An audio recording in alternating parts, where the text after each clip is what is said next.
ओम नमः शिवाय। नमस्कार दोस्तों, स्वागत है आप सभी का आपके अपने YouTube चैनल खुशहाल ज़िंदगी में। दोस्तों, आपने सुना होगा एक लोटा जल सभी समस्याओं का हल।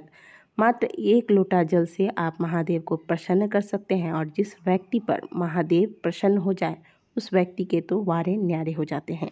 लेकिन आज का उपाय बहुत ही विशेष है। यह उपाय शिव महापुराण की कथा के अंतर्गत बताया गया है। इसमें आपको 2 लोटा शुद्ध जल लेना है और इसे आपको विशेष तरीके से महादेव के शिवलिंग पर अर्पित करना है, जिससे आपकी सभी मनोकामनाएं पूर्ण होंगी। वीडियो को अंत तक अवश्य देखिएगा। पूरा उपाय को समझने के बाद ही इस उपाय को करें। दोस्तों, वैशाख का महीना चल रहा है और धर्म ग्रंथों में हर महीने से जुड़ी कुछ विशेष मान्यताएं बताई गई हैं। इसी क्रम में वैशाख महीने से जुड़ी हुई कुछ विशेष मान्यताएं हमारे शास्त्रों में बताई गई हैं।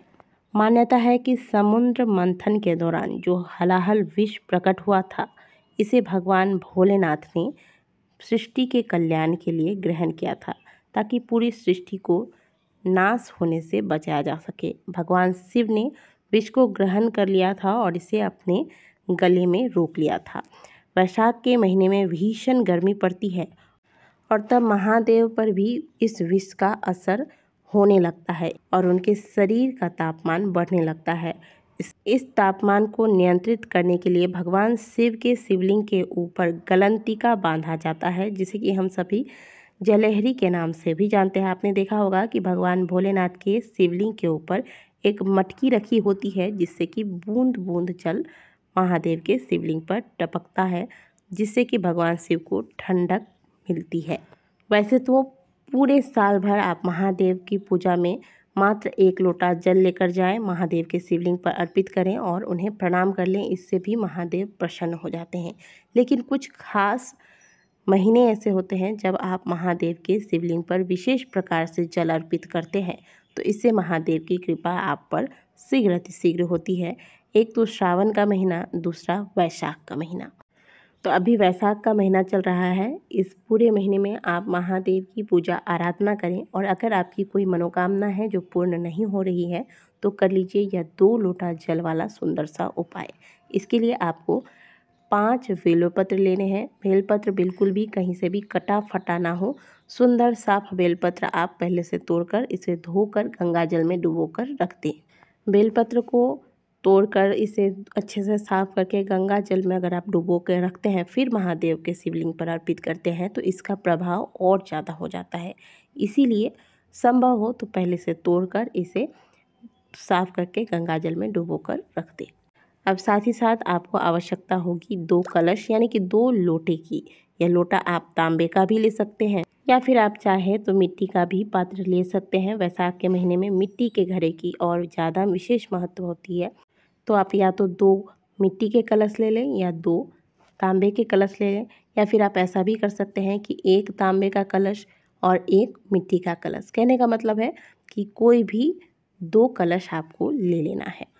अब आपने जो ये 2 पात्र लिए हैं, इसमें आपको अपने घर से शुद्ध जल भर लेना है, दोनों ही पात्र में।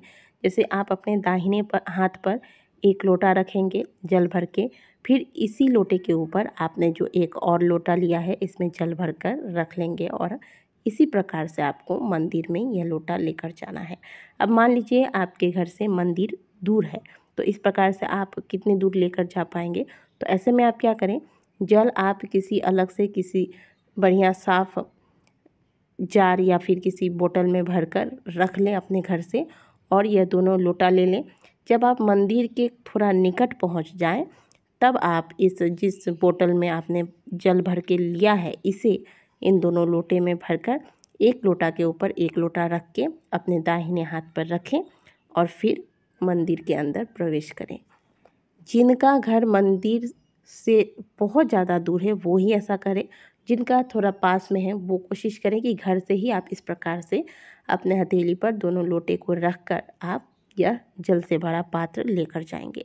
इसके बाद मंदिर पहुंचने के बाद आप जो बेलपत्र आपको हमने बताया था, इसे अलग से एक प्लेट में लेकर आपको जाना है।